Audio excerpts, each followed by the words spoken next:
Hello everyone. তো special intensive revision এসআইআরের form fill up আপনারা অনলাইনেও করতে পারেন। তো তার জন্য আপনাদের মোবাইল নাম্বারের সাথে কিন্তু আধার কার্ডের পাশাপাশি ভোটার কার্ডেরও লিঙ্ক থাকতে হবে। তো এসআইআরের অনলাইন ফর্ম ফিল আপ করার আগে ফার্স্ট আপনাদের ভোটার কার্ডটিকে আপনাদের মোবাইল নাম্বারের সাথে লিঙ্ক করতে হবে। তো তার জন্য আজকের এই ভিডিওটা দেখতে পারেন, আপনাদের অনেক সাহায্য হবে। তো ফার্স্ট মোবাইলে ক্রোম ব্রাউজার থেকে আপনাদের সার্চ করতে হবে ভোটার্স বলে। নেক্সট ফার্স্ট যে ওয়েবসাইটটা আসবে সেখানে ক্লিক করে আপনারা ইলেকশন কমিশনের বা ভোটার্স পোর্টালের ওয়েবসাইটে পৌঁছে যাবেন। সেখান থেকে আমার এখানে সাইন ইন করা আছে, দেখতেই পাচ্ছেন। তো সেখান থেকে আমাদের ফোন নাম্বার লিঙ্ক করানোর জন্য ফর্ম 8টা সিলেক্ট করতে হবে। তো ফর্ম 8টা সিলেক্ট করার পর আমাদের এরকম একটা পেজ আসবে। সেখানে যেহেতু আমি নিজের করছি তার জন্য সেলফ বলে অপশানটাই টাচ করে আমাদের যে ভোটার এপিক নাম্বার আছে সেটা দিতে হবে। দিলেই আপনার সব ডিটেলস এখানে দেখতেই পাবেন। তো তারপর পুরোটা দেখে নিন কোথায় কী আছে। দেখার পর আপনার এখান থেকে ওকে করে নেক্সট পেজে চলে যান। এইখানে একটা জিনিস, খুব গুরুত্বপূর্ণ জিনিস এটা, যেটা হচ্ছে আপনারা কোনটায় টাচ করবেন সেটা হচ্ছে সেকেন্ডটাই, যেটা লেখা আছে correction of entries in existing electoral roll. এটাতে টাচ করার পর আমাদের ফর্ম 8-এ একদম সরাসরি নিয়ে চলে যাওয়া হবে। নেক্সট এখান থেকে আপনাদের আধার আইডিটা দিয়ে দিতে হবে। 12 ডিজিটের যে আধার আইডি আছে সেটা আপনারা দিয়ে দেবেন, আমিও দিয়ে দিলাম এখানে। নেক্সট আধার আইডিটা দিয়ে দেওয়ার পর আপনাদেরকে মোবাইল নাম্বার যেটা আপনার আধার কার্ডের সঙ্গে লিঙ্ক আছে সেই মোবাইল নাম্বারটা এখানে দিতে হবে। নেক্সট ওটা দেওয়ার পর যেহেতু আপনারা মোবাইল নাম্বারটা ভোটার কার্ডের সাথে লিঙ্ক করছেন, তো এখানেও মোবাইল নাম্বারটা লাগবে। তো এখানেও আবার মোবাইল নাম্বারটা পুট করতে হবে। মোবাইল নাম্বার পুট করার পর দেখুন প্লেস কোন জায়গা আছে আর কি, অ্যাড্রেস কী আছে ভোটার কার্ডের, সেই অ্যাড্রেসটা এখানে দিতে হবে। তারপর সরাসরি একটা ক্যাপচা দেখাবে, সেই ক্যাপচাটা দিয়ে দেখতেই পাবেন এই ক্যাপচা দিচ্ছি।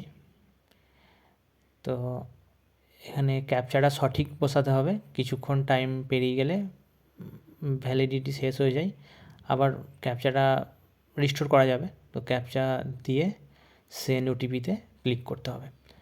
সেন্ড ওটিপি ক্লিক করার পর মোবাইলে ওটিপি এসে দিলেই ইলেকশন কমিশনের একটা পেজ খুলে যাবে। এখানে আপনার ভোটার কার্ডের সমস্ত ডিটেলস এখানে আছে, একটু দেখে নেবেন যে সব ঠিকঠাক আছে কি না।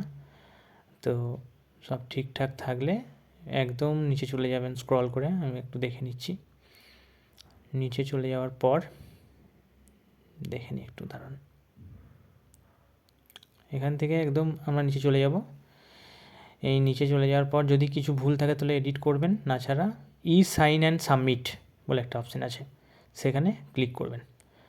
এখানে ক্লিক করার পর একটু টাইম নেবে, সার্ভার যদি ঠিক থাকে তাহলে তার জলদি হয়ে যাবে, আচ্ছা একটু টাইম নেবে।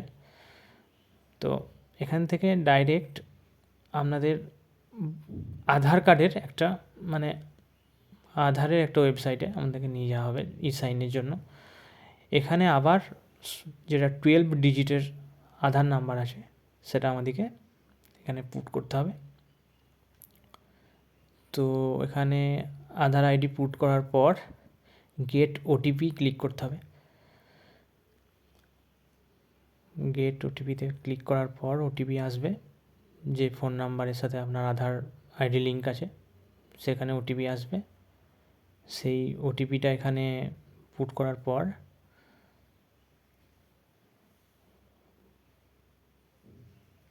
পুট করবেন। নেক্সটে চলে যাব, সাবমিট করব। দেখে নিলেন সাবমিট করতে হবে এখান থেকে। সাবমিট হওয়ার পরেই এই যে আপনাদেরকে একটা নাম্বার দেওয়া হবে, রেফারেন্স নাম্বার, ঠিক আছে, এটা রেখে দেবেন। ব্যাস, আপনার যে ফোন নাম্বার আছে তার সাথে কিন্তু ভোটার কার্ডের লিঙ্কের জন্য আপনি অ্যাপ্লাই করে দিলেন।